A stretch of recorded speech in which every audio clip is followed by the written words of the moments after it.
What's up, Internet? We are back once again with my N64 multi-cart that's actually a flash cart, but it's marketed as a multi-cart. It's complicated. It hasn't been like 9 months since I've done one of these. I'm not behind or rusty at all, I swear. I might be. But yeah, this is just sort of how it is. See, the problem is that my TV is currently about 5 feet in front of me, and I have to have my N64 connected to that and the power source behind it. But to do this, I also have to have access to the reset button, so I'm stretching all my cables right now to make this work. But either way, it's been a while. We got to finish this, and we are still a long ways away. Last I checked, our last game was Space Station Silicon Valley. The only reason I remember that is because I had to dig out my actual cart because, come on, volume up. There we go.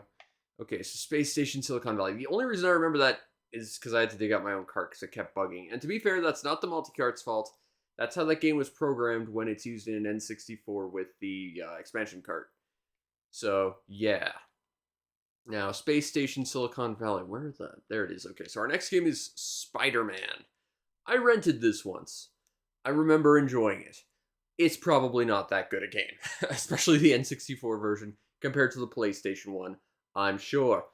But we're going to see if this holds up at all. Oh, it detects the expansion pack. That's good. Continue without saving, because that's how I roll. I remember this having all the Spider-Man different costumes and stuff, and that really blowing my mind back in the day. Like, I loved the idea of dressing Spider-Man up as, like, all the... Uh-oh, that's not good. Hold on. I might have to reset my controller and possibly the entire system. Okay, so that's in. Old tech. Okay, so this seems to work. Continue. Continue not available. New game, then. We'll play on normal.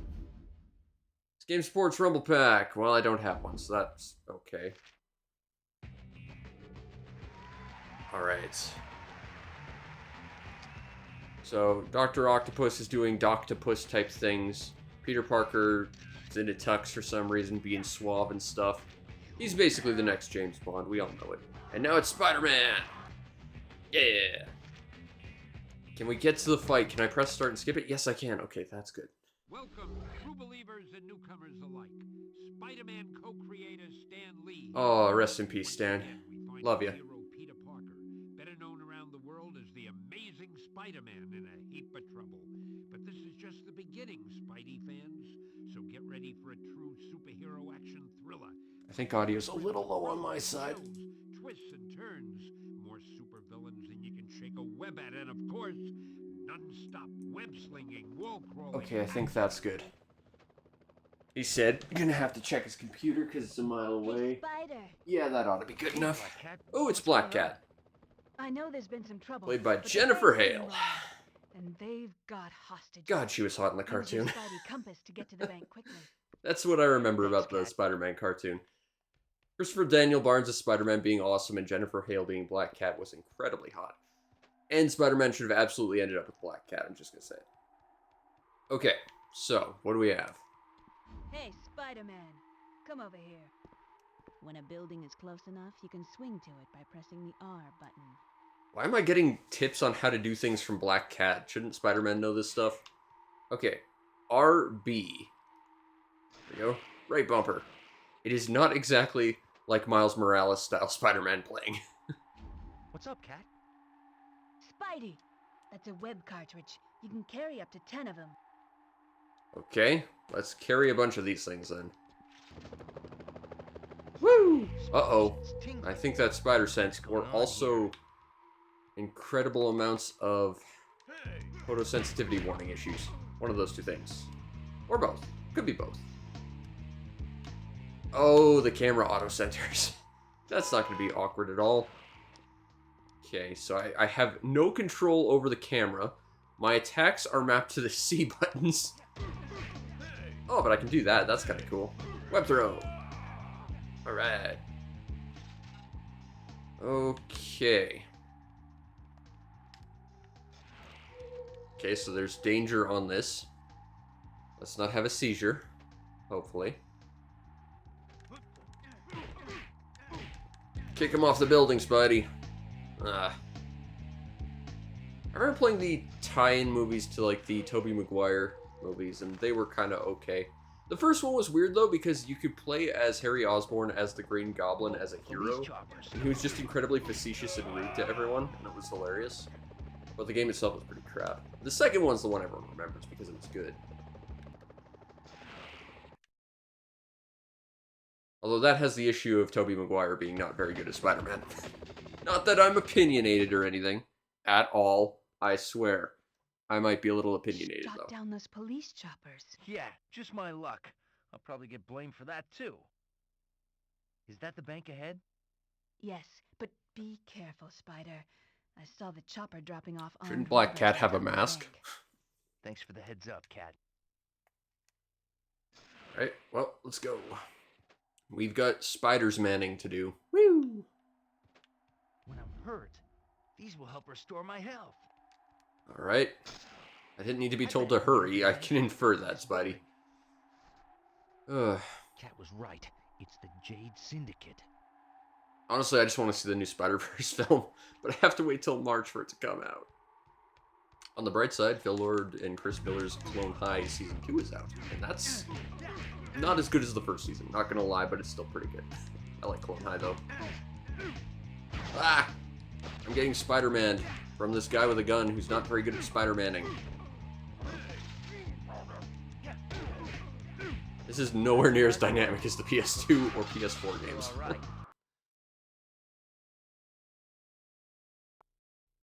I remember this game. I rented it once. I think I didn't beat it. I got to the final boss where you got to like run into the camera as a carnage-infused Dr. Octopus chased you.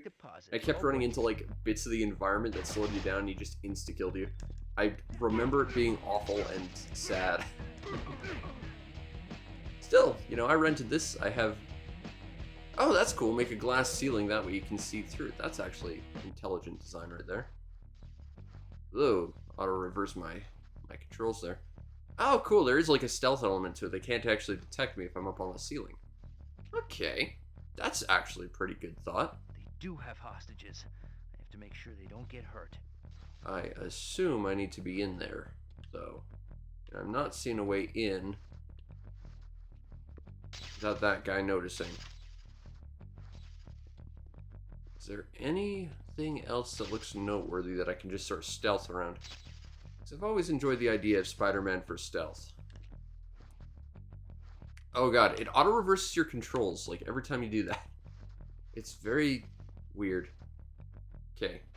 Open up door? You're shaking like you want to open up. But you're not doing that thing. Okay. Let's see if we can find something in the environment that will help us. Wow. Camera, come on, please. I'm trying to Spider-Man here. Okay, we've got, it looks like hostages and a big red button. Or at least a big glowy thing that's red over there. I'm guessing we might need to, ooh, vent. Vent. I can Spider-Man in a vent. If the controls want to cooperate. There we go. Alright, so let's see what's over in this direction. See, like, yeah, this is good. I would prefer not to fight people. Looks like these switches can open the security doors. Okay, I might have to fight this guy because he's guarding these things.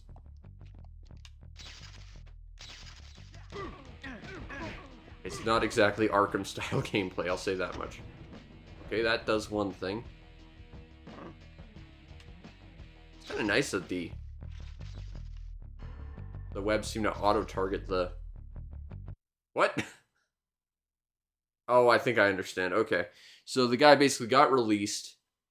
He ran out into the open and got shot. So I do have to actually fight everyone. That's less interesting to me.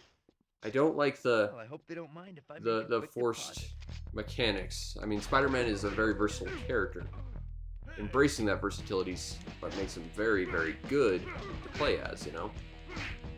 That's why it's fun to play like Spider-Man 2 or like the PS4 ones and not actually do any of the adventuring, just, you know, swing around and do tricks and stuff, you know? Help that poor kid find his balloon. We do have hostages. I have to make sure they Ow. don't get hurt. I'm about to die. Oh, Spider-Man, you're too squishy. Hey, Why can't you have the Venom suit? Actually, you can. There's a code for it, and it's an unlockable. I think you have to collect comic books to get it. It's Well, I been a hope they don't very mind long if I time since I make a played quick this. deposit. Oh boy.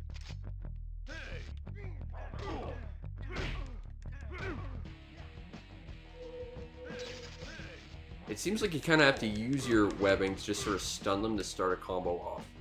Once you've got that combo started, you're fine, but if you don't go straight for it... Hostages to make sure they don't get hurt. Oh, don't run out there! Oh god, you're gonna get yourself killed. Oi! Okay, you're not allowed to shoot that guy. Okay. I think that's everyone. Looks like that room there controls the I security. already know that, Spider-Man. The door is locked I from thought the about inside. that before we actually had to Be do another this. way in. I was being clever and sneaky. Also, nice spider compass. Okay. I kind of want to get that new Spider-Man 2. Although I haven't finished Miles Morales. I actually just started it because I watched Spider-Verse the other day. And I'm only a little ways in, and I've already forgotten all the controls for all the new moves and stuff. But the thing I'm not liking about Miles Morales is it seems like it's centered mostly around...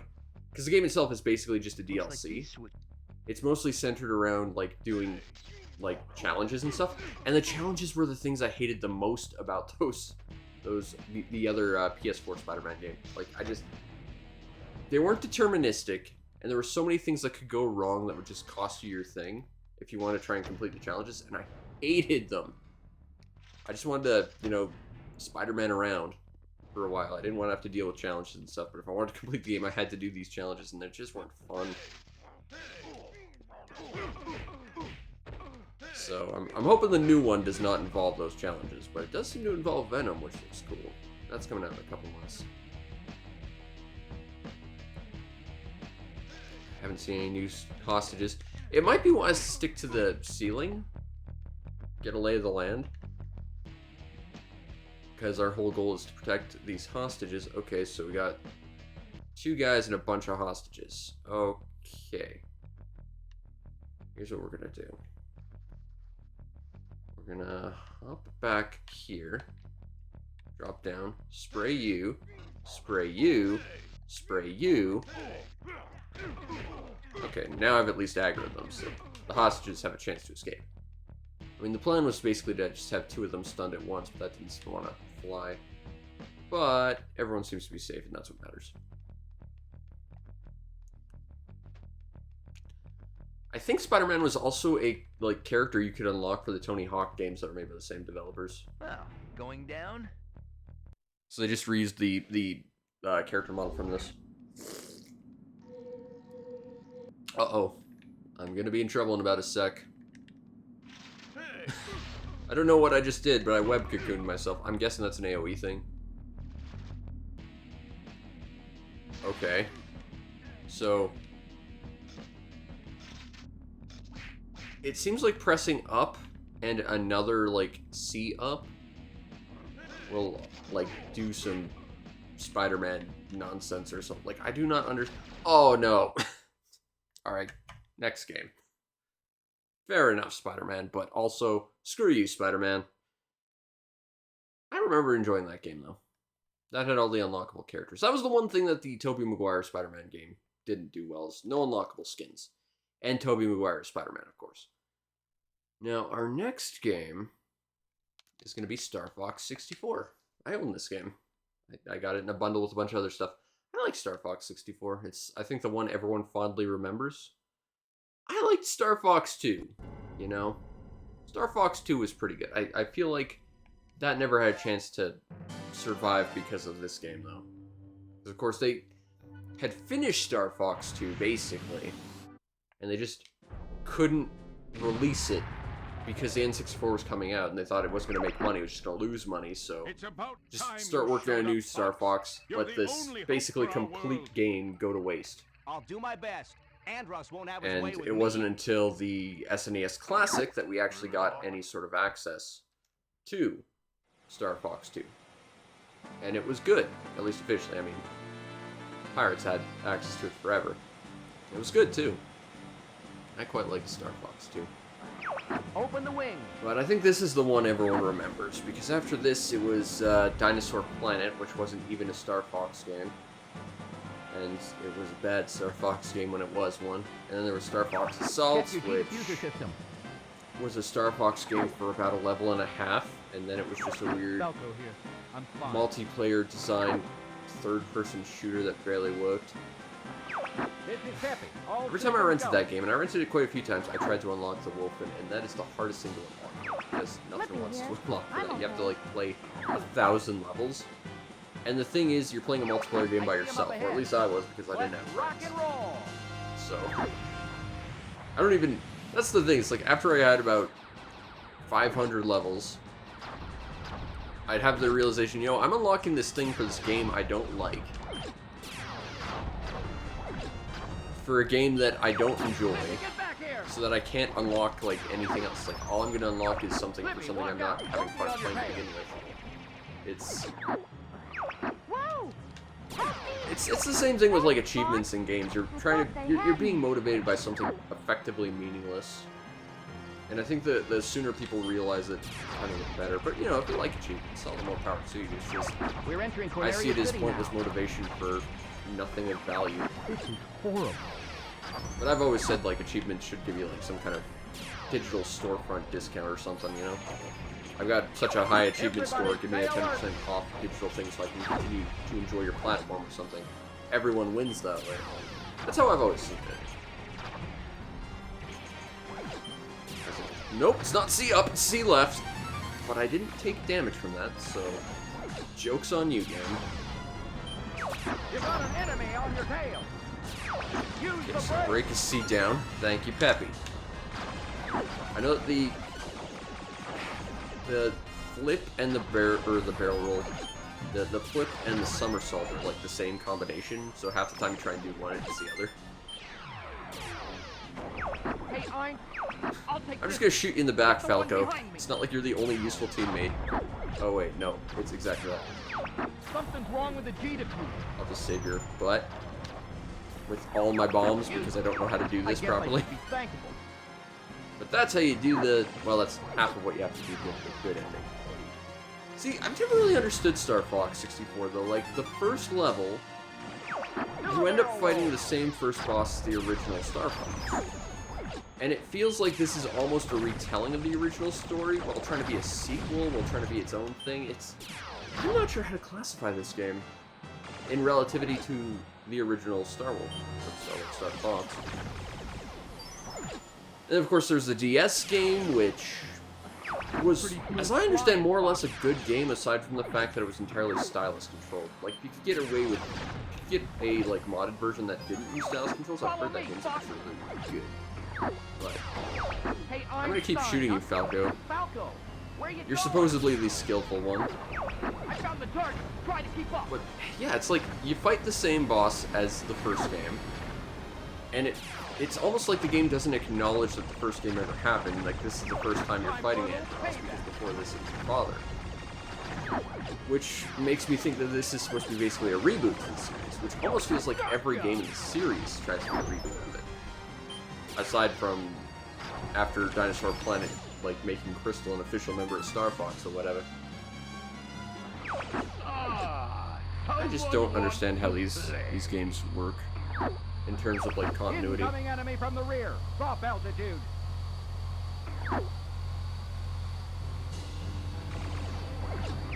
Enemy field analyzed. This was a game that had, like, one game that's really fondly memorized or remembered, and, like, everything else about it's just ignored or mocked, really.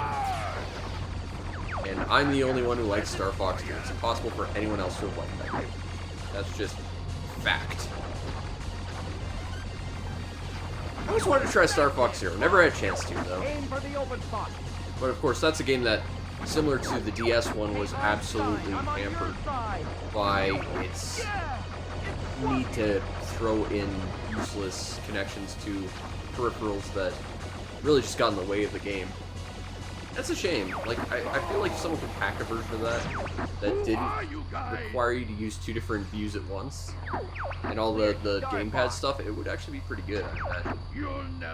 I still want to kind of get it, because I do collect for the Wii U, and I've got one, but You know, it's one of like maybe 3 or 4 Wii U games that hasn't been ported to the Switch at this point. Makes you almost wonder why I bother. Well, that and Xenoblade Cross, the best one, because it had the scales. We're heading out. Ah, I love All that game. aircraft report. You I'm did gonna it! scooch the audio For a down just moment. a bit, because it seems a little loud. You're becoming more like your father. I don't know. It'd be nice if there was like a... Fine. You okay over There there? probably Bob? is a way to build in like some kind of noise reducer, just so that you can have a consistent background audio, but I wouldn't know how to do that. Like, I know there is ways to build up like an equalizer and stuff in stuff like Vegas, and Audacity, which I've tried to mess with a little bit, but I haven't really done too much of that with OBS. Alright, next course, Sector Y. This was a fun level, and this was a level that's like pure score attack. We're under attack. Help us This out was here. definitely one of my favorite levels, I think, on my just way. because of how chaotically full of stuff there is to shoot. I feel like this game could have better utilized its choice of like having 3D, like full range movement, because you only ever see it in like the fake final boss of the first level, the final boss of the game, and like 2 or 3 Star Wolf encounters, and then like the rest of the time you never really see it. It's just on rails, and to be fair, it's a rail shooter. That's how it's supposed to be, but to introduce like these mechanics and not make it a bigger thing, to me seems kind of quizzical. Somebody's gonna pay for all this. I do kind of like these mechs. They're kind of cool design. This game had some really cool enemy designs. Don't let any of them through. Alright, grab that. Something's wrong. I don't see anything. Yeah, I just like this level. It's just a big turkey shoot, really. But this is not my favorite rail shooter. Of course, that's always going to be Panzer Dragoon. Surprise attack coming from above. Oh, I love my Sega Saturn. Hold them. They're trying to get I through. think in order to get the good ending to this level, you have to have over 150 in score. It's definitely a score requirement, I remember that. Although the specifics of it does not come to mind. But I think it was 150 or something like that. Good job. Keep up the pace.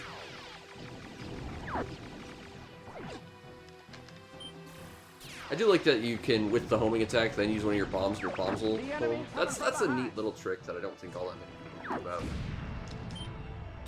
Certainly no one I knew about that. They're just like, oh, okay, the bombs, they're great, your shots home in, that's great. Until you're fighting Star Wolf, and then they realize, oh, they can deflect your shots too, so let's not use that on Star Wolf.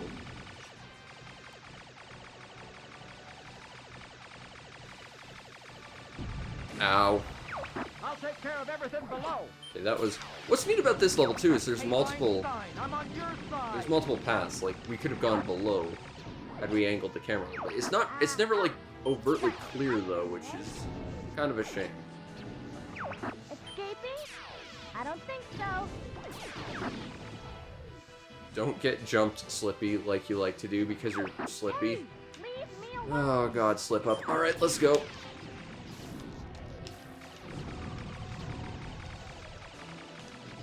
Come on. 94, 95, 96. The Andros faces on that are pretty cool. Stop flying in front of my shots if you don't want me to shoot you, Falco. It's pretty simple, really. I'm shooting. Don't fly in front of me. We're gonna break through that fleet. You're becoming a better pilot. Oopsie. Like, I would think this is pretty standard operating procedure for a mercenary crew. If one of your people is flying, don't get in their line of sight. Sending supplies. That's a lot of bombs. I'll take that, I'll take that, I'll take that, I'll take that. Something Well, up ahead. time for a boss.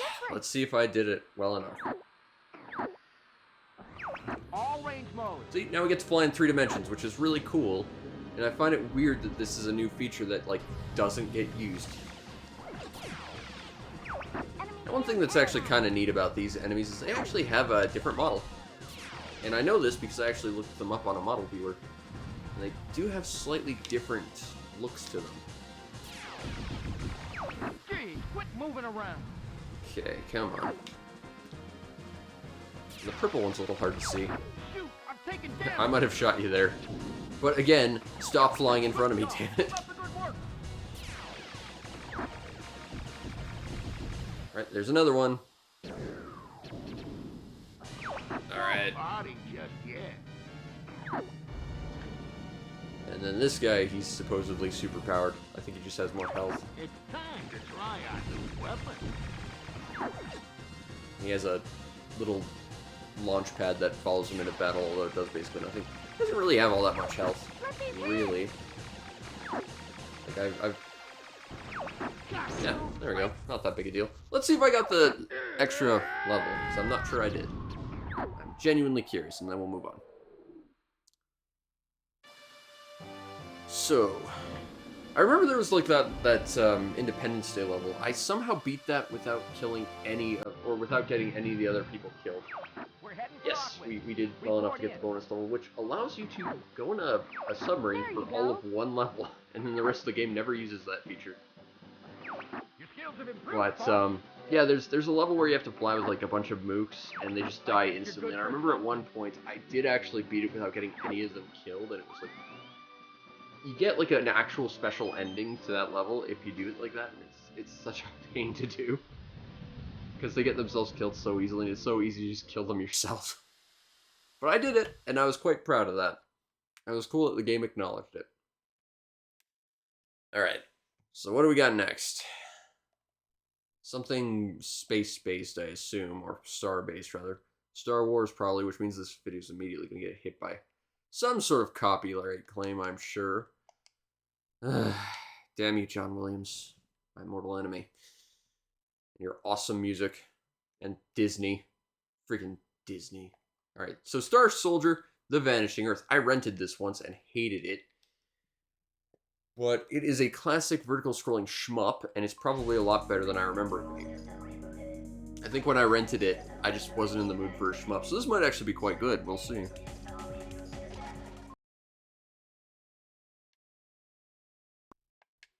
So this is a new game in the Star Soldier multiplayer relative to when it came out, of course. So we got 3 ships that have varying weapons and stuff. Unfortunately, their little bits of information on the side do not give me a lot of information as to what any of those things are. But I guess we'll pick the red one.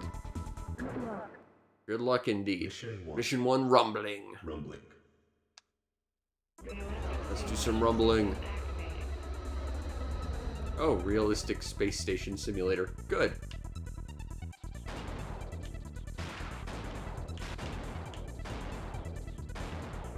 Okay, so that's the bomb.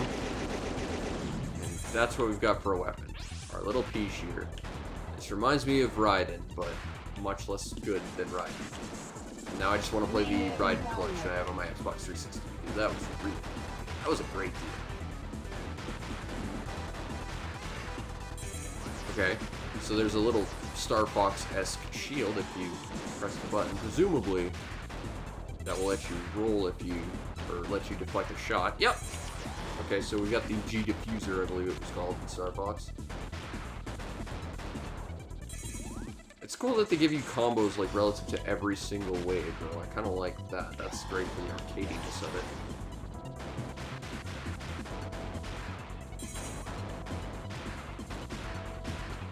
I'm not really thinking this is all that great. It might be one of the better shmups on the N64 if you ignore the fact that Dazemon exists and that Bangayo exists.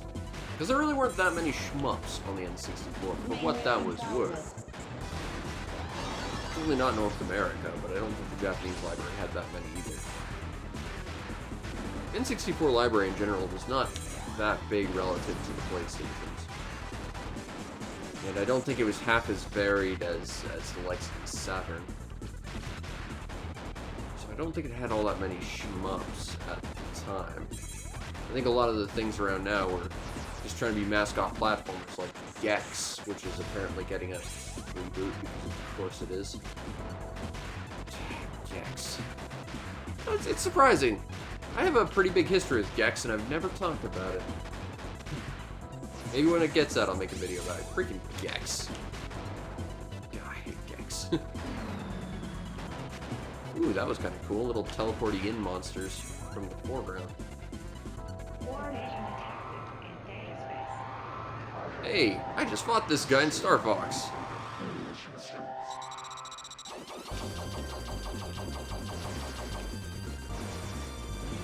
Okay, whoa. I don't like that move so much. System error. Is this guy a virus? I think this might be a virus. Whoa. You know, I don't think I've ever actually, like, seen a copy of this outside of the one time I rented it. Thinking about it, it might be a rare game. Not sure. I don't think it's a highly sought after game by any means of measure, but it might be okay. Just gonna throw bombs down and get a power up. Because I'm running out of health. I'm just trying to reflect shots. This is certainly not a cave shooter, I'll say that much. There's way too much space between the bullets. And it's not quite as engaging. Oh god, that was a tutorial mission too. Ooh, there are hidden levels in mission 2, 3, and 4. Okay. Let's try a different ship. Let's try the blue one. Maybe it's got some kind of homing shot. I do like ships that have like large lasers or like arcing homing shots. Those are always fun. Because then you just have to worry about getting out of the way and stuff.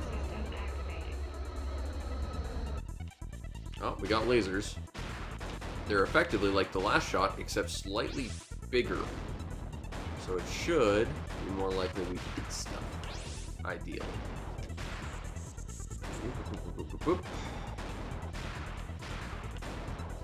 Ooh, we got a third laser now. Oh, and that is just chewing up enemies. Like, it's not as spread as the previous weapons, but it does a lot more damage. I kind of appreciate that. Also, I really have to play some Mushihime Sama again. Oh, that game is just magical. I still haven't made a video about that. I really ought to. Because that is one of my favorite shmups. That. Oh, it's kind of weird though. Like they've been re-releasing a bunch of cave shooters on like Steam and like Switch and stuff, but I don't think they've ever done Futari, which is a shame because that's one of the best ones. And they haven't done Muchi Muchi Pork, which is the only one I really want now. I'd like to get the entire Xbox 360 set, but Muchi Muchi Pork is like $500. It's like, oh, I'd like that, but I can't possibly afford that. But I'd like it. I'm so far away from the entire like 360 cave collection. Although it'd be nice to get. Although I'm just happy I do have a copy of Mushihime. Although Dodonpachi is a very, very good one as well. That was the first real bullet hell shmup I ever got into. And I'm not good at it, not by any means, but it absolutely clicked with me. Like, I totally understood. Wow, that ship is not my style. It totally struck me why people like bullet hell type games. And how, like, just enthralling they can be. Mission 1. You can kind of hear my, ooh, I kind of like that spread shot. And you can kind of hear my realization of this when I reviewed it forever ago. It's just, yeah, like, I totally get this now. I'm bad at it. I'll probably never be good at it, but I get it. And I want to keep enjoying them, you know? This weapon's probably going to do the least amount of damage because it's so spread out. You look like the ship from, F-Zero. The one piloted by the turtle guy, I think. Was it the turtle guy or was it the doctor? I can't remember. But it was one of the ships from the originals, F-Zero. Which of course means it's in basically all of them. Well, there hasn't been one recently, right?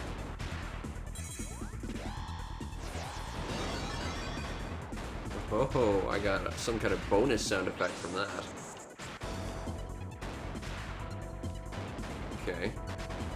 Yeah, I'm not gonna say I need this in my life compared to, say, Dazemon. Like, Dazemon, that one, I would love to get a hold of. I'd love to get a hold of the Saturn Dazemon as well. The nice thing is, if you do want Dazemon, you can actually get it on the PS3, as it is available digitally there.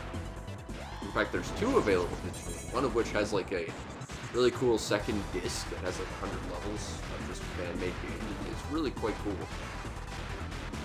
But, you know, I don't think it's that great a game. Like, certainly the PS1 games weren't all that great from what I remember.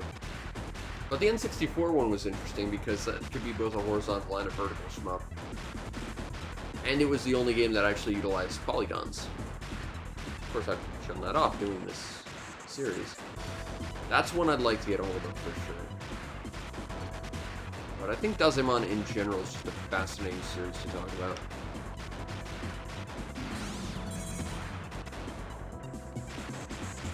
It's kind of weird there doesn't appear to be like extra weapons. Like, I think having a multitude of weapons to choose from for each ship would be a lot more interesting. Like, it's nice that each one has its own sort of feel, but I think that there should be a little bit of a selection as well, you know? I definitely appreciate when a game will give each ship like its own unique like weapons selection that they can then pick from like drops and stuff, you know? You want to talk about really good shmups? Zero Ranger. That was a really good shmup on Steam. That was like the most approachable shmup you'll ever find too. Like, if you've ever wanted to try shmups, like, it's a bit intimidating because it is kind of bullet hell, but it is super accommodating. Really, really good. Really fun. That is definitely a Steam game I've recommended in the past, and will continue to do so because it was super, super good. Soundtrack slaps too.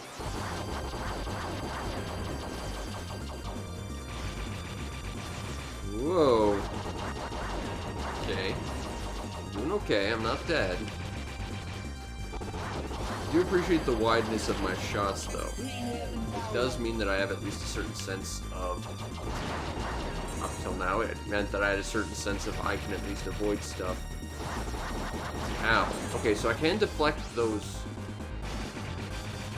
Aha! Now, see, that's the kind of attack I want.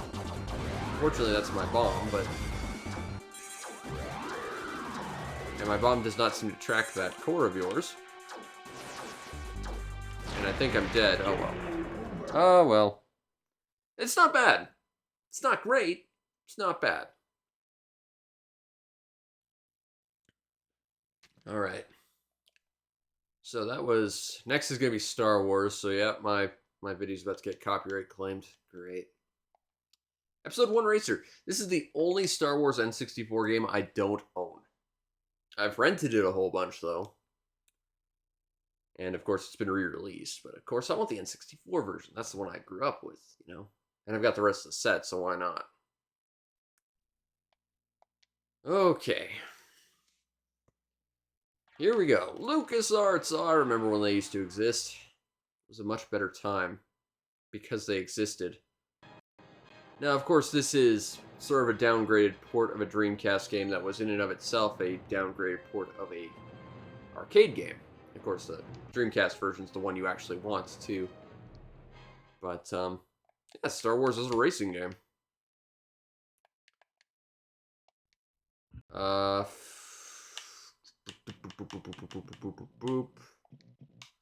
This is nowhere near as fast or as intuitive as the Rogue Squadron setup for entering your name, and it's the same thing.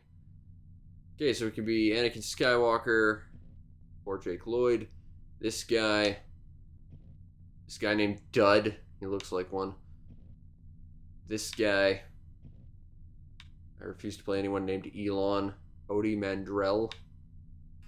You could be the dog from Garfield. I think we're going to be this guy because I kind of like the forks on his ship. Level 1. Let's begin. Start race. I remember enjoying this because you could upgrade the parts to your ship and stuff, so it felt like you were making some kind of tangible progress as you went through the stages. That was a nice feature, I think. Of course, the one guy you really want to play as is Sebulba because he has a weapon. No one else does, but he cheats and has a weapon. But I think you have to beat the game to unlock him. Okay, so what is the... Okay, oh, that's mapped to the C buttons. Okay, I'm good, Because I just remember this part where you have to slide on your side to get through a crevice in a wall. And when I first played this, I could not for the life of me figure out how to do it, so I just careened into the wall and spawned on the other side. And that was just how I had to beat this level. But, yeah, you know, this game's alright. Plays pretty fast for an N64 game, I will say that. It does feel a lot more... Ow! It's fine. It feels a lot better than you'd expect an N64 in terms of, like, frame rate. Certainly. Okay, yeah, you gotta go sideways through there, or crash in the side, because I've got skills to pay the bills. Certainly. Oh, I don't even have money to pay the bills. Bills suck. So does being a poor artist. Oh, life sucks. Well, this game's pretty good. There are a lot of, like, subpar racing games on the N64. I would not say this is one of them. But that said, this is not the best version of this game. Like, it wasn't even close to the best version of this game when it came out. Because the Dreamcast version, of course, existed. But, like, now there's an actual modern remake. You don't need this version. I might want it just for the sake of having the full set, but you don't need it. Not by any means. But it's a good game, and if you are collecting for the N64, you know, it's one to keep an eye out for. It's, certainly far from the worst Star Wars game on the N64. There were a few of those. It's not even close to the worst racing game on the N64. It wasn't that, terrible, what was it, Lamborghini Challenge or whatever it was? That game was awful. Although that said, I did like that Aero Gear game, or Aero Gauge, whichever it was. That was a pretty good game.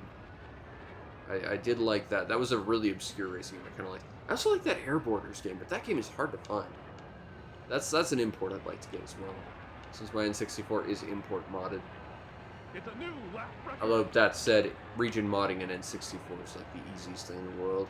This side of region freeing a Super Nintendo, it's not complicated.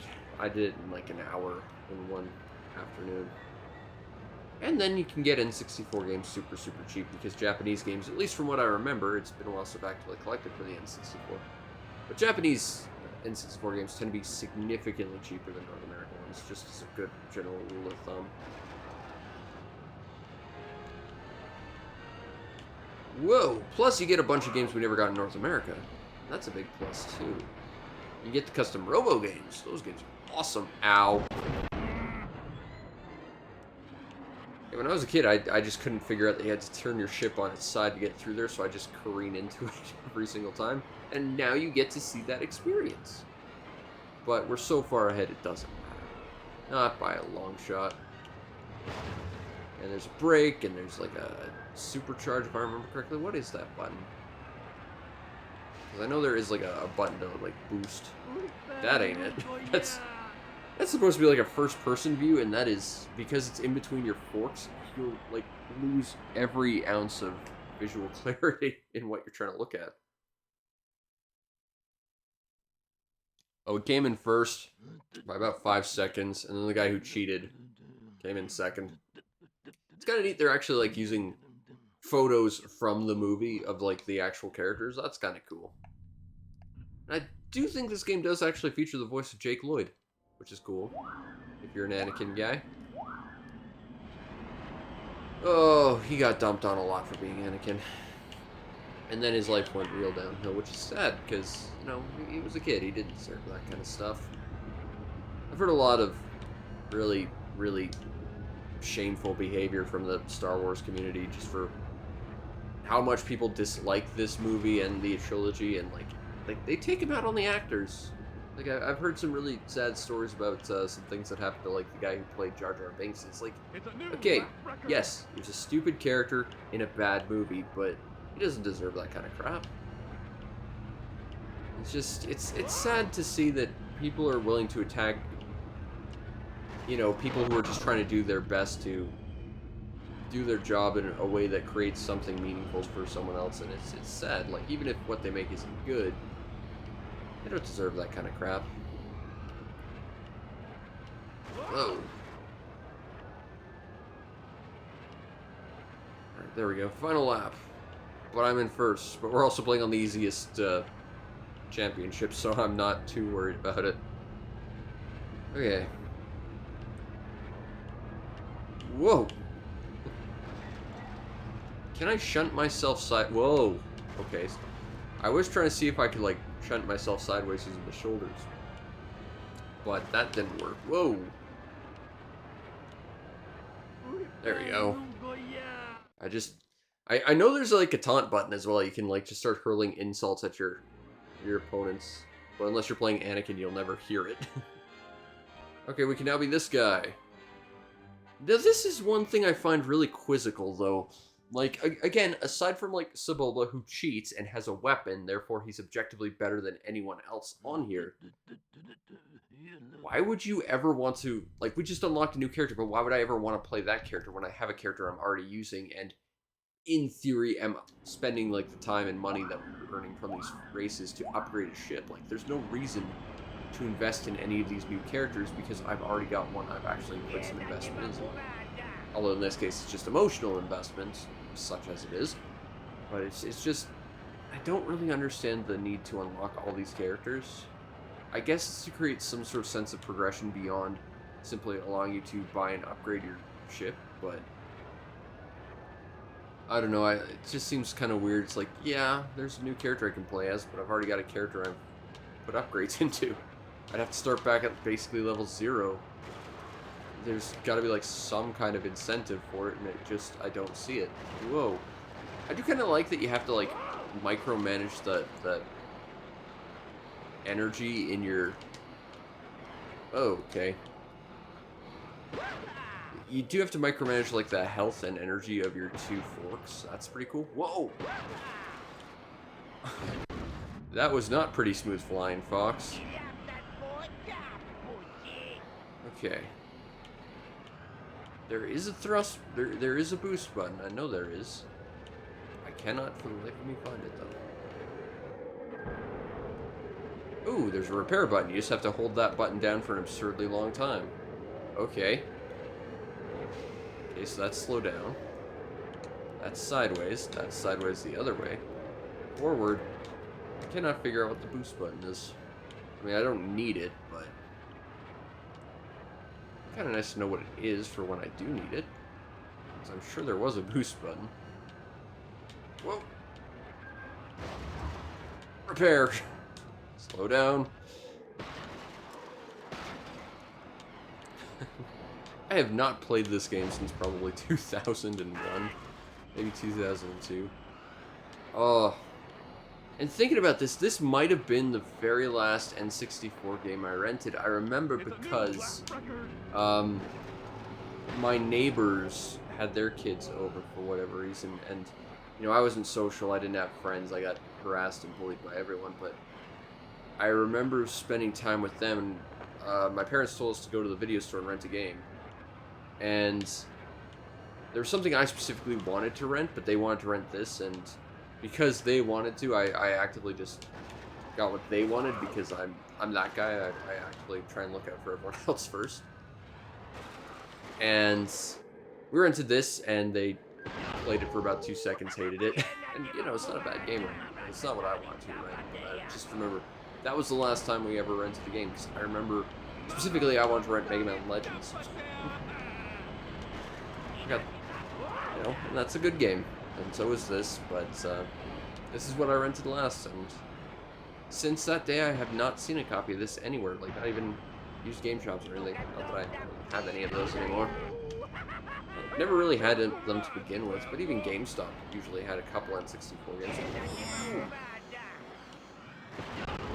You can, in theory, finish a level on fire missing half your forks, but you have very little control, and you do explode within about 2 seconds, so It's really just a Walking Dead state at that point.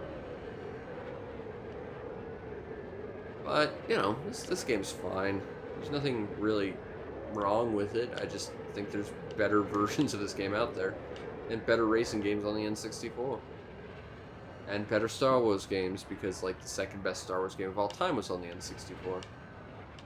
And then there were significantly less good Star Wars games on the N64 as well, and I guess we'll be taking a look at them soon. Oh gosh, we're gonna have to play the other Episode 1 game, which is... It's certainly a game I own, I can confirm that.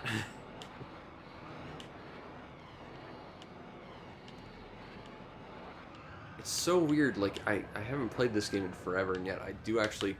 This isn't the last lap. I thought that was the last lap. Thought I had opportunity to scratch my chest. I guess not. Alright, well, we're still in first, because we're on the easiest setting.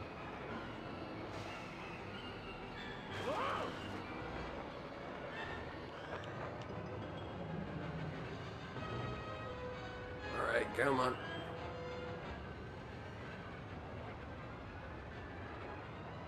Whoa!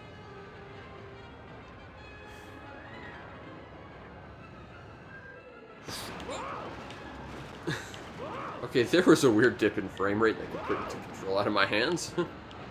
Definitely not a skill issue, I assure you. Whoa! Okay, that might be a skill issue right there, though. Come on. Let's beat this thing so I can go on to the next game, which is going to be a much less good Star Wars game. I'm just going to take this super wide so I don't... Whoa, okay. Ow. Yeah, you have, like, no control on ice. That was unpleasant. Ugh.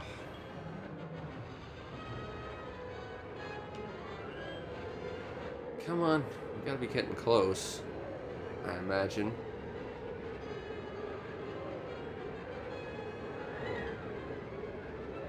Okay, well, I know holding up on the stick, which is really awkward when you need to steer, does that to our energy gauge on the right. Seems to speed you up a little.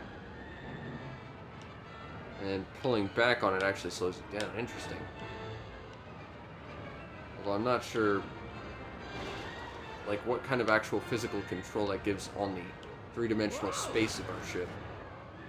You know, like, am I nosing myself down and pulling up or something? Like, and how does that work with, like, minutely affecting my control so I can better get around stuff?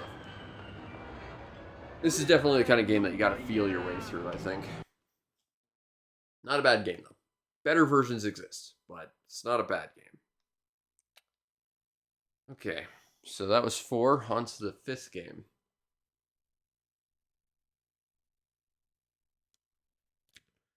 Okay, so...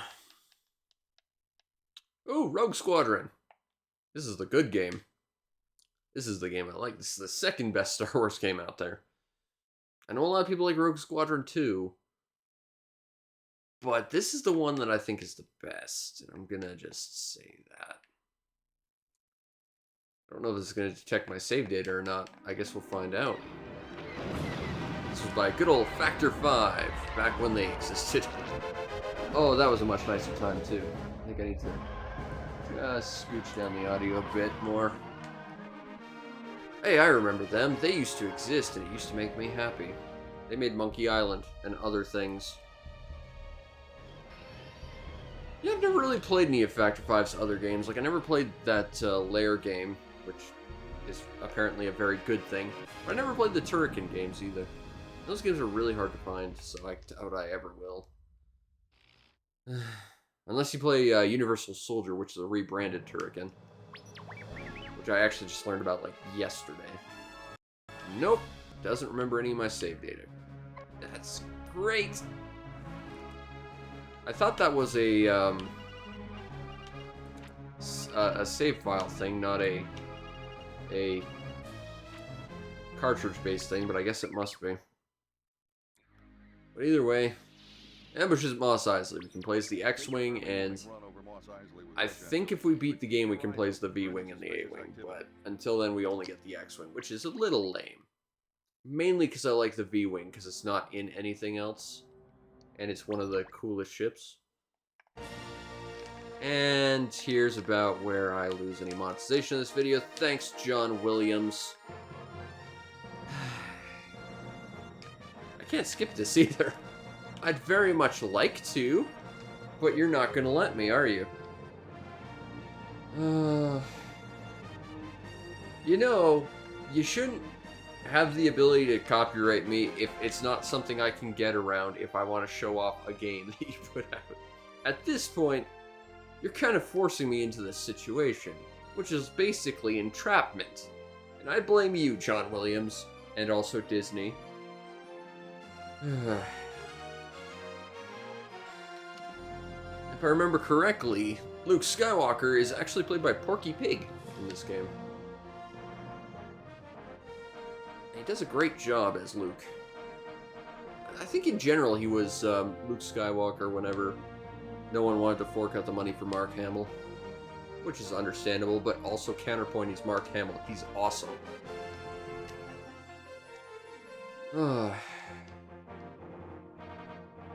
It's a good game. I like Rogue Squadron. This is a game I kind of wish got remade. Like, every other game on the N64, in terms of Star Wars game, could just go away forever and it would be fine. But this one deserved to be remade. Can I skip things now, please? I remember being able to skip this crap. Unless my controller stopped working, which I guess is possible. Nope, not gonna let me skip this either. Yeah, I swear I should be able to skip this stuff. The rest of Rogue Squadron is still back at base. I like that you can see a little tiny X-Wing pilot in his, X-Wing. Well, it's Luke, obviously, but, you know. It's nice to see Luke in his X-Wing. That's a nice little detail that otherwise you would never see. Okay. Luke, I think we've got a problem. Is that my imagination or are those Imperial probe droids dead ahead? Okay, so you gotta take out probe droids. If you wanna... There's a ranking system depending on how well you do. It's based on how many times you die and your overall accuracy, so you do not want to miss shots. I don't need to kill these guys, but they're stormtroopers, so we're going to. Oh, we're gonna kill one of them. It's kind of neat that you can, like, shoot the little people on the ground. You can actually hear them scream and stuff. It's just a nice little detail for realism. I will say that it's probably the controller I'm using, but it feels very, very touchy. Like, I'm okay, but it does feel like the actual movement is a little bit not on par with what I need it to be. And the X-Wing seems to want to roll an awful lot, which is not ideal. Okay, you're dead. There's a neat little feature. Let's see if I can do it. Whoop, don't want to close my S-foils. Shoot you! Okay, so where is it? Let's see if we can find it. I think it's right around here. Yeah, there's the T-16 Skyhoppers. Now if you drop in here, fly next to them, they'll actually play Luke's theme for a little bit. If I remember correctly. It's just a neat little feature. Okay, now let's take these guys out. So this is a great little training. You can fail it as a training mission. If stuff gets destroyed, it will just be gone. But pretty much all the targets are initially stationary. These little probe droids, they'll fight back, but their aim is terrible. And otherwise, it's basically just static target practice. And then once you clear this, then you've got like moving enemies that will actually properly fight back. And you have to move even quicker because these guys are dropping bombs. Alright, let's go get them.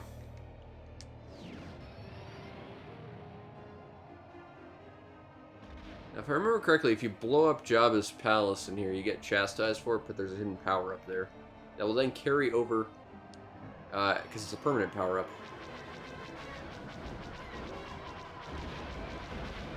And then if you get high enough medals on every single level, you'll unlock 3 bonus levels in a race in Skyhoppers, as well as a Death Star trench run that is way bigger than the Death Star trench ever was, and that would later be reincorporated as a level in the second Rogue Squadron, as well as the Battle of Hoth, which is an ungodly hard level I will never beaten once in my life. Nice work, Rogue Squadron. But, yeah. yeah, After all. this game's good. Definitely, we only got silver medals. The medals in this game are actually really brutally hard to get sometimes. Yeah, we need to destroy 3 more enemies, which I think there are only 31 enemies, so we have to get there before any of our teammates. Alright, rendezvous in Barkesh. Again, stuck with the X-Wing, but that's fine. Because the X-Wing's pretty cool. It's iconic. It's not the V-Wing, but whatever. What was neat about this game came out well before Episode 1, and there's actually a code. And it's a really hard to input code because you actually have to put in 2 codes that don't acknowledge anything's been done. But if you do it right, you unlock the Naboo Starfighter, which no one realized was in this game until well after the movie came out. It was actually, this game was out for, I think, a couple of years before people realized the combination of codes to unlock the Starfighter. And it's functionally very similar to the X-Wing, but much less cool, but far more flashy. But, you know, if you're into the Naboo Starfighter, you can grab that. Ow. Okay, hold on. There we go. That's not the thing I needed to do. And every level has like a secret power-up that will like permanently enhance your ships as well. It's a really neat game with tons of stuff, and there's like about 1 million ships you can unlock. You can unlock a walker for 1 level, and it's kind of like a weird demo mode that kind of breaks the game, so you have to restart. You can unlock a Buick, which was not programmed properly, so if you use it, the game freezes. But you can unlock so many things in this game. It's really quite cool. There was just so much content in this game. Okay, let's take out these walkers because they suck to fight. Alright. Now, Luke's saying that he lost R2. That's actually a big deal, because he will passively heal our ship. Unless you lose him, in which case you're in trouble. But again, there's just a lot of little things that I don't think anywhere expressly tells you about this stuff, but it's just sort of a thing you have to intuit with playing the game enough. And there's just so much here. Like, I love Rogue Squadron 1 over 2 any day because there's just so much content to it. Whereas Rogue Squadron 2, I think, had like 10 levels. This game had like 20 or so. It had like double the levels, just as many, if not more, ships, a lot more secrets. It was a hell of a lot more playable than Rogue Squadron 3, which didn't even want to be Rogue Squadron. Like, Rogue Squadron, it's a series of games where you fly around in a spaceship. So what do? Let's take the spaceships out of it and make it a weird, crappy third-person shooter no one liked. Mistakes were made with Rogue Squadron 3 is what I'm saying, and there's a reason why there was no Rogue Squadron 4. Oh my god, those bombers took out everything. Whoops. So losing things is a good way to get really, really, really not good results in regards to medals. So we may have lost any chance at a medal here, because we've lost our escorts. But we'll see what we can do.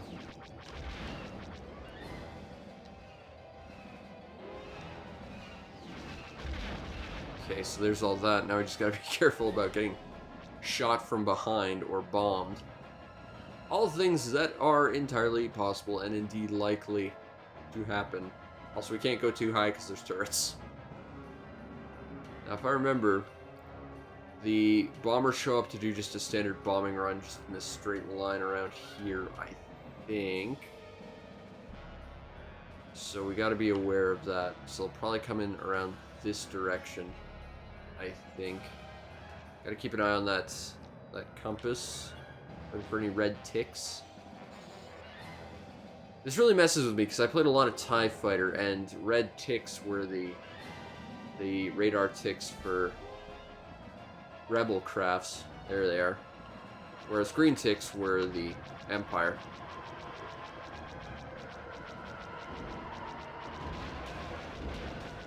You could use codes to unlock Imperial ships, and they fly completely different than anything else because they have no shields. flying like a man, I believe is what I said in my review so many years ago.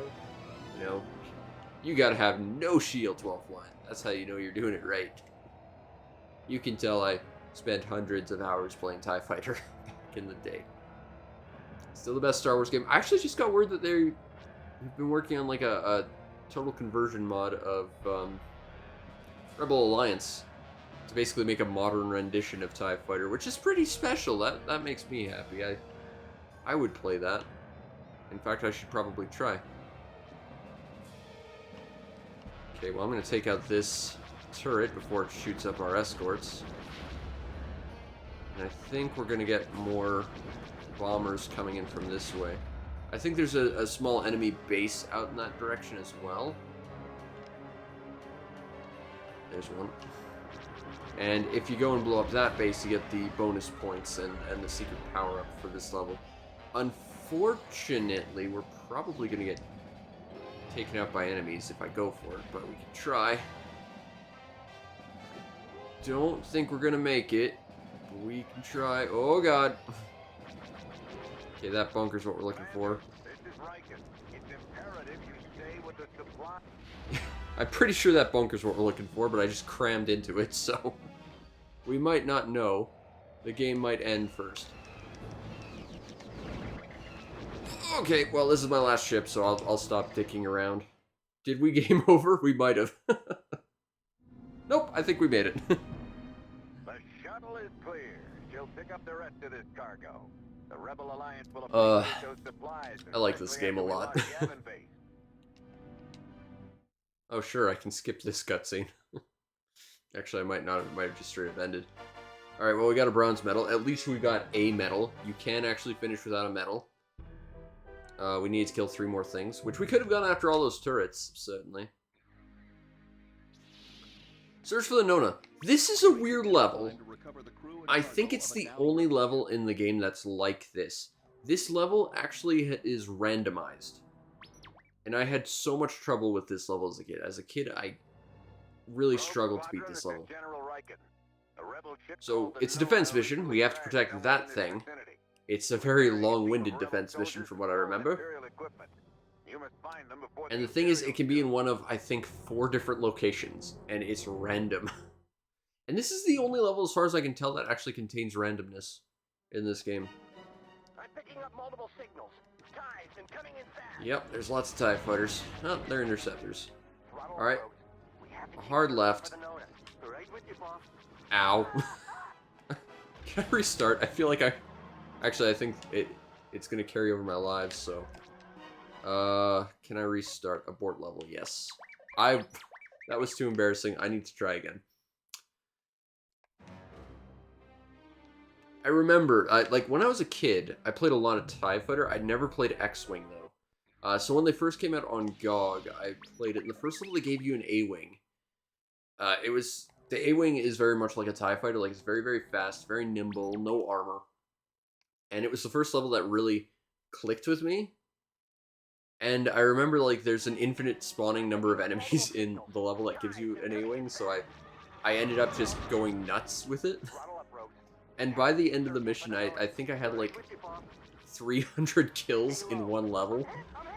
I think I took a picture of it and posted it on my Twitter at one point, because I was just so proud. I was like, I think I'm doing this wrong, but I've got a big score. I might be awesome, I'm not sure. Okay, so it wasn't there. That's where you normally want it if you want to actually finish this level quickly. Okay, so let's try going over here. Should be able to see it. It's got little blinky lights. Nice use of the N64 fog, though. I do like this. Okay, so it can be here. This is kind of an awkward area because it's got this, like, mountain in the way. Okay, where are you? I think it's got to be this way. Okay, so where are you, Nona?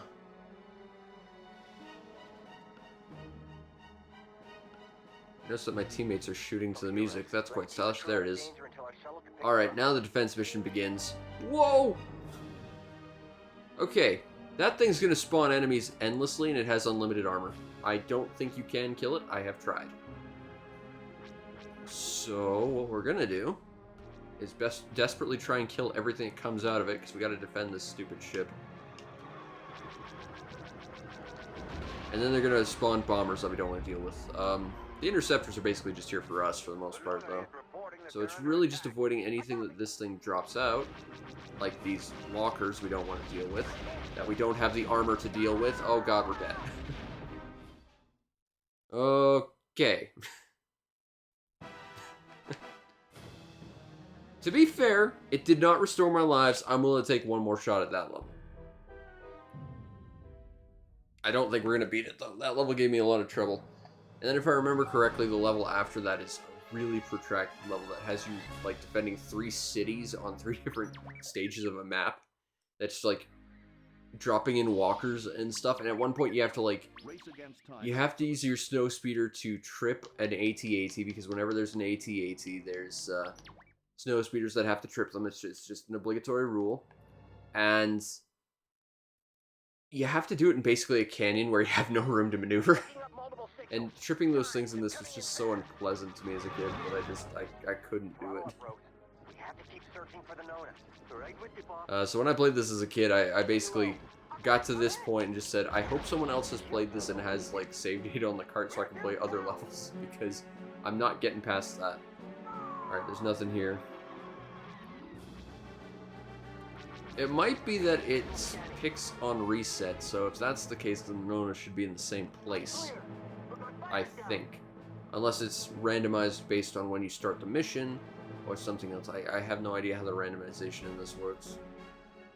So is it here? Nope! Random! Fortunately, I don't think, like, anything spawns in until after you actually find the thing, so you can actually take your time to find it. I don't think it's any danger of actually getting destroyed until you find it. And I guess it's going to spawn next to this mountain, which actually makes it, like, the worst place to defend it. Yarp.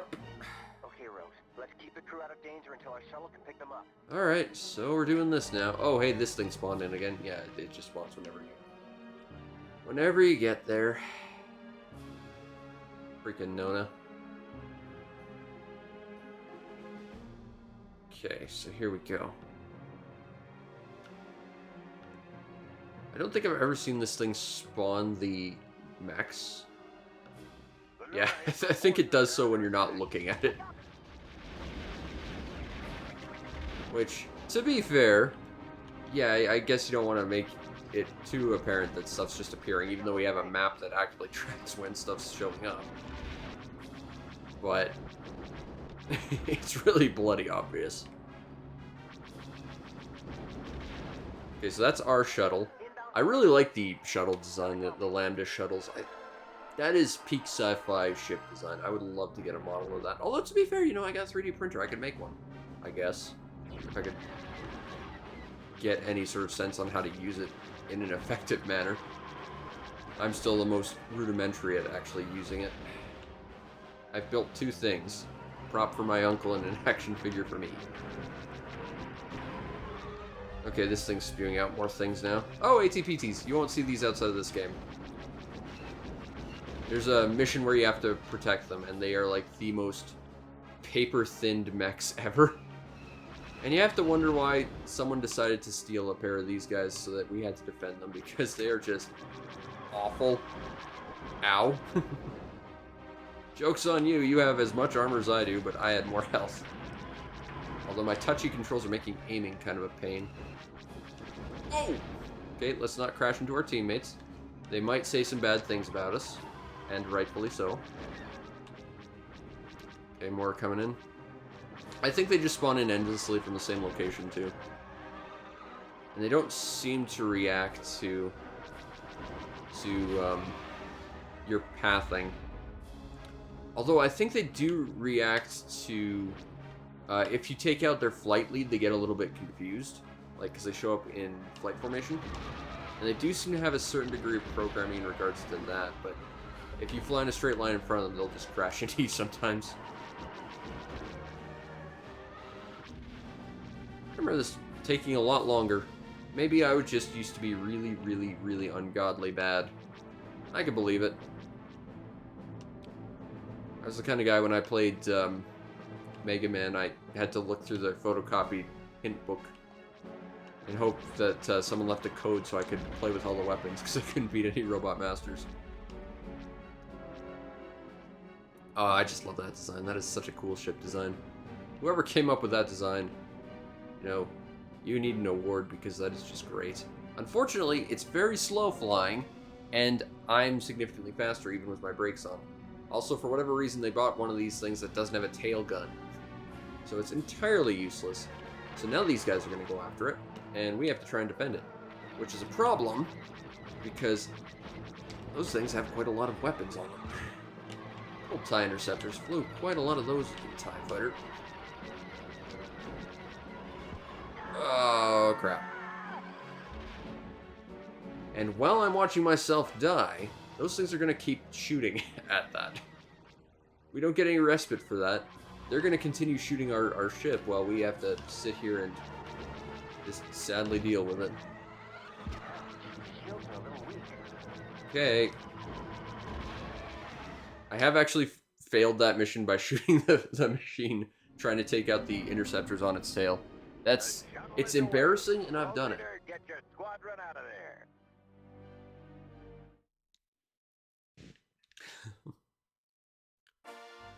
Alright. That's the only level with randomness in it, as far as I can tell. At least as far as I remember. Ah, we're a cadet now. I don't think that actually means anything, but... Okay. This level's awful. I think this is probably going to be the last level we play of this, but... Yeah, this level is terrible. This is the level that gives me nightmares, or at least did when I was a kid. So we have to protect 3 towns at 3 different points in the map. This is Luke Skywalker. Go ahead. It's a grim fight. Wants to defect. Apparently he has a lot of information on the Empire. And 3 very poorly armed fighters are not built for this. They're not even fighters. They're basically recreation vehicles with like small lasers on them. Oh, and we gotta use tow cables because of course we do. That's why I hate the snow speeders. Like whenever you have a snow speeder, you gotta use the tow cables. I hate the tow cables. Okay, so here's about where an AT-AT spawns, and you have to fly around it, but you don't have any room. It kinda sucks, and it makes me sad. Okay, so there's little probe droids out in the middle of nowhere, which are basically just here to distract us and get us away from the town so that they can spawn in actual threats. Oh, to be fair, I'm the biggest threat here. I fly into my teammates and almost kill myself. Also, it's really bloody hard to see in this level. It's so bloody dark. Whoa.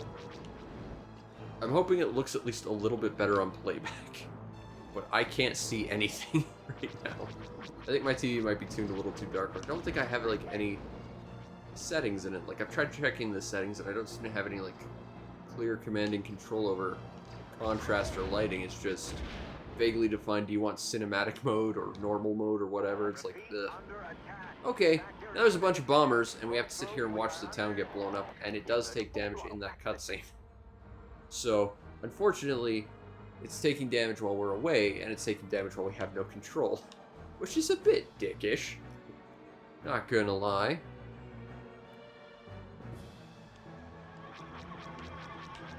Okay, that's one down. Now we want to protect the main Capitol building. That's the goal here. But we kind of have to kill all these things to do that anyway, so if they're close, it's just effective to do it. So there's the big Capitol building. That's the thing we gotta protect. Hopefully. It's the thing I've seen blown up so many times as a child. Whoa! Okay, let's not crash into that. Hey, team, you want to help shoot some things for me? Instead of just me shooting all the things and failing to succeed at anything in life. Go. Okay. Alright, come on. Hey, timey-wise, want to just fly into my shots. That'd be great. Whoa. It would help if I had a controller that wasn't as touchy as this one. I think you can shoot those boats for extra points because they are red on the map and they are considered Imperial, but they're not what we're looking for right now.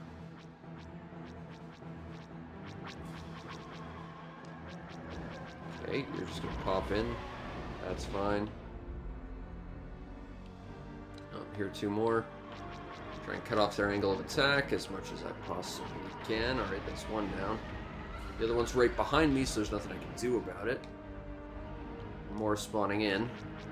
That's bad, that's bad, that's bad, that's bad. Oh god. This game is definitely challenging, but it's definitely one of the better Star Wars games, hands down. Whoa! Let's not cream into the side of a building if we can help it.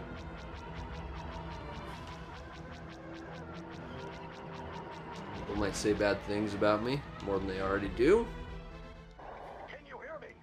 Rogue Squadron, this is Chris. Oh, now we gotta go to the other side of the map to protect this building. Oh god. This level is stress. Can you get them? Alright, let's go protect that building on the other side of the map, because that's just what we gotta do. Now, the power-up to this level's in this little tiny city between the two. I remember that. I think it's just sort of floating there? I think it's somewhere in there. I know it's in there, I just can't remember where it is specifically. Alright, gotta go protect this stupid building. That's very, very ugly and not at all aesthetically pleasing. Learn architecture, dummies. Actually, it's not a bad design building, it's just not a great one. Ow! You know, based on that action, you would think that that bomber was an ally of mine. My propensity for flying into my teammates. Okay, you're dead. There's still one out there, though. And once we clear this out, there's going to be another one, and then we kind of have to split into having to defend both at the same time. Yeah, got a problem here. Inbound fighter to 1013.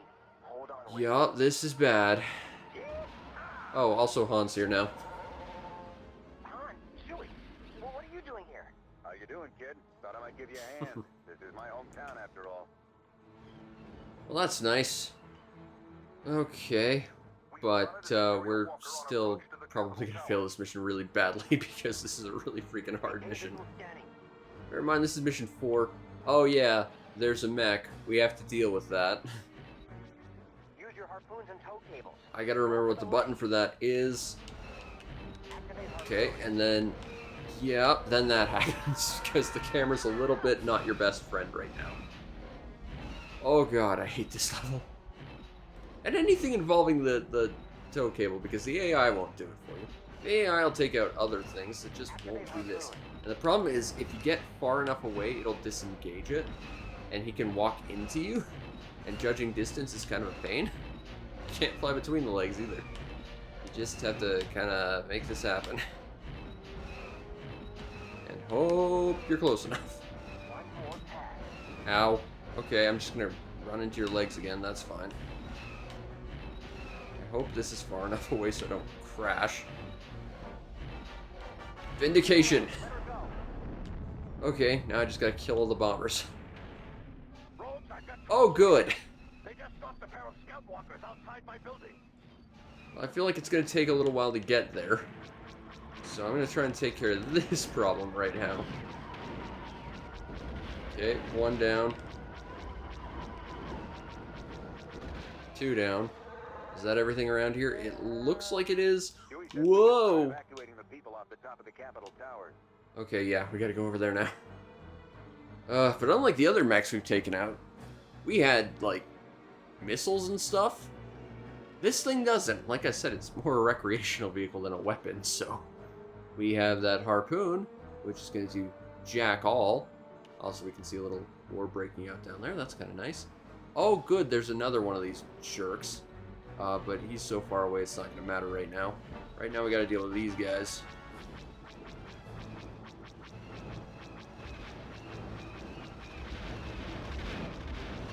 I will say, when they decide they realize that you're there and they like slowly turn that little box head of theirs, it's a very unsettling image.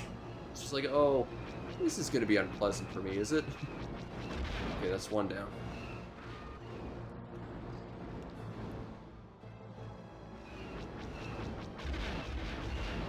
Oh, I don't want to have to deal with another one of these walkers. I'm bad at fighting these walkers.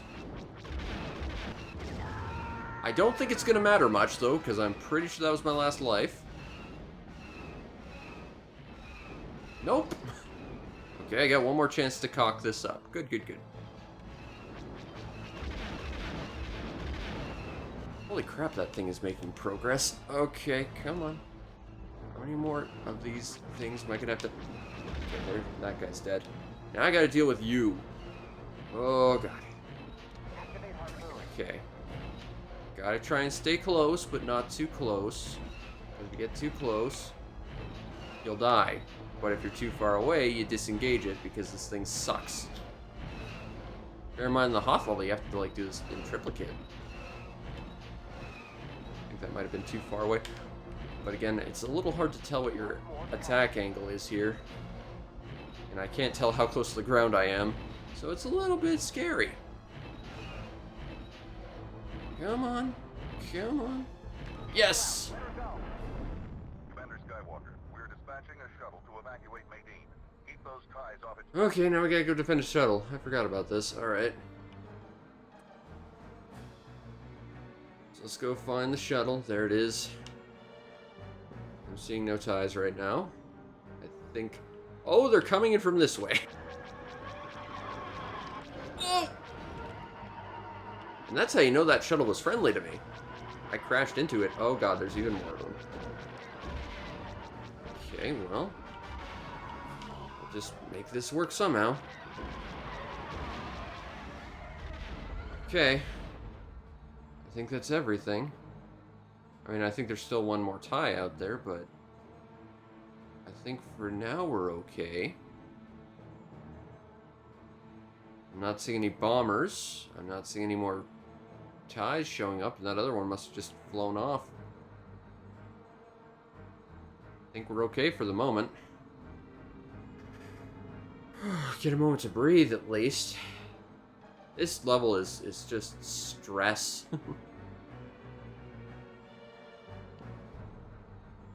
Okay. Okay, we're good. We're good. We're good. We're good. It's now disappeared. That's concerning. Oh, okay, it's flying off this way now. Probably give it a little bit more space, just in case some more things decide to aggro to it. There's the power-up down there, that little yellow box. But we're not going to get any use out of it, and I don't really want to almost kill myself. So we're just going to let that fly off. Yep, that looks like you're good. Thanks, road group. I'm clear. I think that's the level. Now, the sad thing is, as incredibly stressful as this is, even when you win, that building still gets You nuked. held them off long enough. We evacuated everyone just in You time. can't win for Captain losing. Solo and Chewbacca. Story of my life. That was never my favorite building anyway. Oh, that level is very stressful. We got a silver medal at least. Good enough. Yes, we took 40. How? That level isn't on autopilot or anything, but there's levels, there's chunks of that level where you just have to sit around and wait. So I feel like having a time limit on that sucks. We missed 3 kills. Although, to be fair, we could have just farmed stormtroopers on the ground, and we didn't get the bonus, unfortunately. But, Liberation of Gerard 5, that's a tough level as well. This game is very, very difficult, but it is definitely the best Star Wars game on the N64, I think. Alright, so, we've cleared 5 games today. Let's do a quick recap, shall we? Starting with Spider-Man. It's not that great, but it did some interesting things. Like, you got all the different Spider-Man outfits, and compared to most Spider-Man games that came before it, it is substantially better. but it's nowhere near as good as the ones that would come after it, but not all of them, because let's just be honest, a lot of those Spider-Man games were also pretty terrible. Star Fox 64 is pretty iconic. It's the one that I think everyone likes and remembers fondly, and with good reason. It's very, very good. Star Soldier Vanishing Earth, it's not as bad as I remember it being. I remember hating this game, but considering that this is also the console that has Bangai-O and stuff like, oh, I don't know, good old Dazemon, I feel like this could use more shmups, but this is not the one we needed, so to speak. Star Wars Episode 1 Racer, it's an okay game, but there's better versions of it out there now, and there was better versions of it out then. So I find it not a great game to recommend, but it's alright. And Rogue Squadron is easily the best Star Wars game on the thing. Based on these past 5 games, would I recommend this cart? Yeah, because really the only low point to it, I guess, is Star Soldier, although Spider-Man's not fantastic either. But Episode 1 Racer is certainly great, and Rogue Squadron sells anything to me. So this is not Rogue Squadron 3 anyway. But next time, we'll be looking at Shadows of the Empire. Oh god, I hate that game. But anyway, I hope you all enjoyed, and if you did, follow the stream to know we go live. We try and stream as often as possible. We will be back tomorrow with Mega Man Battle Network 3. Looking forward to that. I'm very, very excited. I've been doing a lot of grinding to get a new form in that. So look forward to that. I might be doing some more Steam stuff. I certainly have some more weird stuff on my Steam Deck to take a look at, so we'll see about doing that this weekend. Or weekend this week. And I really, really need to get back to Xenogears. I just didn't have the energy Friday because, well, a 2-hour-long stream that ended up going 6 hours. But you might also want to check out and subscribe to my YouTube channel, see everything else I do, which is a lot of stuff. I just put out my Pikmin 4 video. Pretty solid game, significantly better than the third one at the very least. And if you really want to make my day, check out the show's PayPal or Patreon. Support the show any way you can so that I can continue to do what I do to the best of my ability, which in this case is look at some pretty good Star Wars games and dread a very, very terrible one on the horizon. But I actually did clear some very difficult levels in Rogue Squadron, so I'm actually genuinely quite proud of myself, because some of those are actually really, really hard. Anyway, I hope you enjoyed this reintroduction of getting back into my multi-cart as we slowly clear out the last, I think, 3 pages of it. And we'll be back to doing more of this next Sunday, ideally. But until then, I hope you enjoyed, and peace out, Internet.